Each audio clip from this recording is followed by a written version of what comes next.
What's good, YouTube? It's your boy, Blue Blood Sports TV, back at you with another one.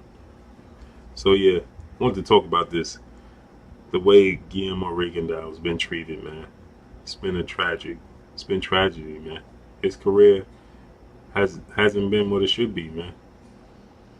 It's tragic. It's a tragic situation, man.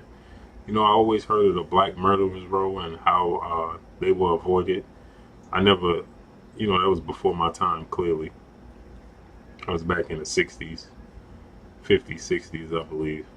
But yeah, it was called the Black Murderers Row, and how they was treated, man, and they were avoided. They ended up just fighting each other, and that's the way Rigondeaux was treated, man.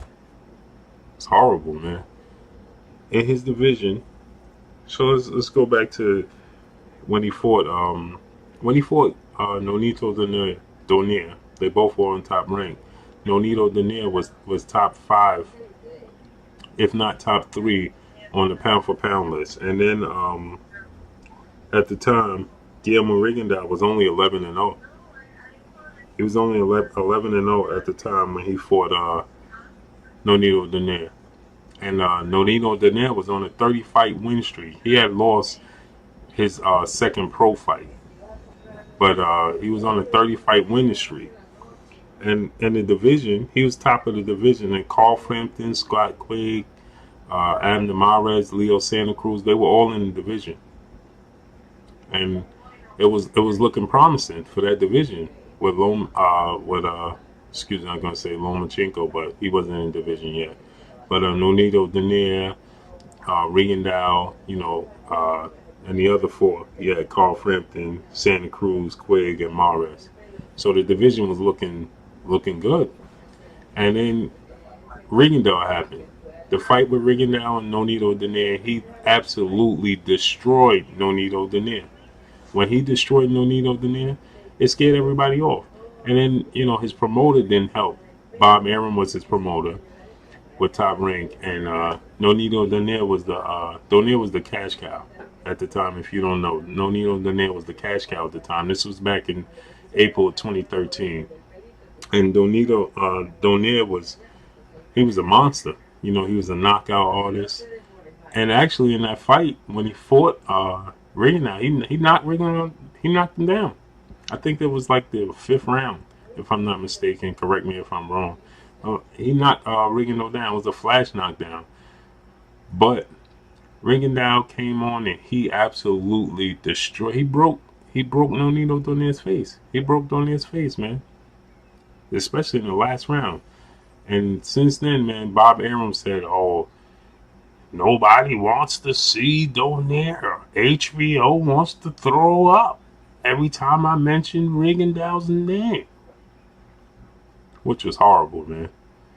Nobody wants to see Rigondeaux. Every time I bring him to the table, HBO says they want to throw up in their own mouth. That's Bob Arum. That's what he said. Nobody want to see Rigondeaux. Which is horrible, man. It's horrible, man. Dude is one of the best. If you haven't watched Guillermo Rigondeaux, check him out, man. He's one of the best technical fighters. If he was big enough, because he's a little dude, but if he was big enough, it would be a 50-50 fight if he could make a 147 between him and Floyd Mayweather in their prime. If he was a 147 type of fighter, if he could get that size, but he's a little guy. But he's a 122 pounder. If he could make 147, if he was big enough, him and Floyd Mayweather will probably be a 50-50 fight. If not, it's maybe a 60-40 Floyd Mayweather. But it wouldn't be that far apart because his skills are bar none. Only person I've seen with that type of skills is Andre Ward and Floyd Mayweather. It's crazy what they did to this guy, man. And then you had Carl Frampton and Scott Quigg and Abner Mares and Leo Santa Cruz, man. To avoid this dude, they all moved up. They all moved up to 126. And so he still offered to fight them at 126, and they still turned him down. Leo Santa Cruz's father came out and said, "We don't want to fight him." Abner Mares said, "I don't think I can beat him," which is horrible, man. And when Carl Frampton and Scott Quigg had to fight. Uh, Guillermo Rigondeaux was the mandatory for the winner of that fight. It turned out to be Carl Frampton, and then he said he can't make the weight anymore, so he's going to move up. And still, Rigondeaux offered to fight him when he moved up.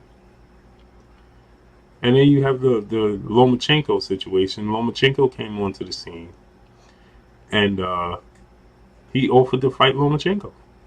Listen, let's get it on. Lomachenko keeps making up excuses, but on Twitter and social media and Instagram, you know, they keep going back and forth on social media. But he ain't trying to make the fight. Lomachenko's not trying to make the fight. So Lomachenko ended up moving up 126, and Guillermo Rigondeaux say he'll still fight him. He'll meet him at 126. Then Lomachenko said, listen, you know, someone moving to 130, fight me at 130. So Guillermo Rigondeaux said he'll fight him at 130. Now Lomachenko is saying he'll probably move up to 135, which is hilarious because this guy lost his second fight. He lost to Orlando Salido. And HBO is pushing him like he's the best thing. They said that he's the best thing since Muhammad Ali. You had these dudes drooling all over this guy, man. And Rigondeaux's offering to fight him. And then you got this guy, you know, he's talking about, he'll tear Rigondeaux up. You know, he wants to fight, but he's doing everything but fighting him. And now he's just had a fight with Mariaga, which was a horrible fight. Then Rigondeaux, you know, took to Twitter and said, listen, I'll destroy this dude. I'll knock this dude out, man. Let's make the fight happen. He even offered to fight him at 130. Said, okay, you want to be, that's 8 pounds. And Lomachenko's still not taking the fight, man. But this is tragic, man, what's going on with this guy's career, man. He's just getting older, man. And I gotta, you know, half the blame have to go to him, man, because bad business decisions. He should have signed with Al Heyman, man, when he had the chance. That's all I got for y'all, man. If you haven't watched Guillermo Rigondeaux, check him out, man. It's tragic what happened to this dude's career, man.